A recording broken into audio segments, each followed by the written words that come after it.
വിദ്യാർത്ഥി യൂണിയൻ തെരഞ്ഞെടുപ്പിൽ മൂന്നാം വർഷ റെപ്രസെന്റേറ്റീവ് സീറ്റ് പരാജയത്തെ തുടർന്ന് മഹാരാജാസ് ക്യാമ്പസിൽ SFIയും മൂന്നാം വർഷ വിദ്യാർത്ഥികളും തമ്മിൽ കഴിഞ്ഞ നിരവധി ദിവസങ്ങളായി തുടർച്ചയായി ആക്രമണമാണ് നടന്നുകൊണ്ടിരിക്കുന്നത്.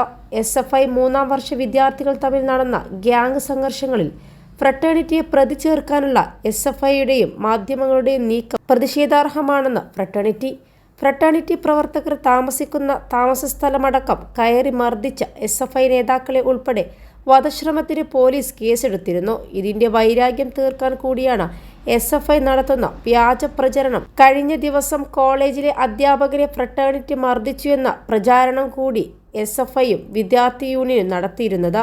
ആരോപണം കള്ളമെന്ന് തെളിഞ്ഞപ്പോഴാണ് ഫ്രട്ടേണിറ്റിക്കെതിരെ മറ്റൊരു വ്യാജ ആരോപണവുമായി SFI വീണ്ടും രംഗത്ത് വന്നത്.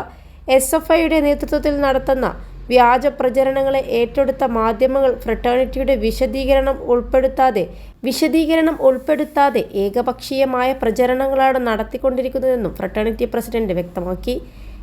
+2 ഡിഗ്രി കഴിഞ്ഞവർക്ക് വേൾഡ്സ് ഫസ്റ്റ് AR/VR ക്ലാസ് റൂമിലൂടെ സ്മാർട്ട് ഫോൺ എഞ്ചിനീയർ ആവാം. കൂടുതൽ അറിയാൻ വിളിക്കൂ ബ്രിഡ്കോ.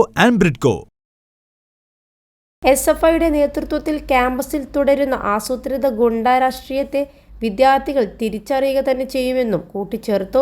വ്യാജ പ്രചരണങ്ങളുടെയും തെരഞ്ഞെടുപ്പ് തോൽവിയുടെയും പേരിൽ തുടരുന്ന ആക്രമണങ്ങൾ അവസാനിപ്പിച്ച് ക്യാമ്പസിന്റെ സമാധാന അന്തരീക്ഷത്തെ നിലനിർത്താൻ എല്ലാ വിദ്യാർത്ഥികളും തയ്യാറാവണമെന്ന് ഫ്രട്ടേണിറ്റി മൂവ്മെന്റ് ജില്ലാ പ്രസിഡന്റ് അഡ്വക്കേറ്റ് അബ്ദുൽ ബാസിത്ത് ആവശ്യപ്പെട്ടു. ഈയൊരു പ്രചരണത്തിന്റെ മറവിൽ കഴിഞ്ഞ ദിവസവും രാത്രി ഫ്രട്ടേണിറ്റി പ്രവർത്തകൻ ബിലാലിനെ SFI ഗുണ്ടകൾ ക്രൂരമായി ആക്രമിച്ചു. ഗുരുതരമായി പരിക്കേറ്റ് ബിലാൽ എറണാകുളം ഇന്ദിരാഗാന്ധി ഹോസ്പിറ്റലിൽ ചികിത്സയിലാണിപ്പോൾ.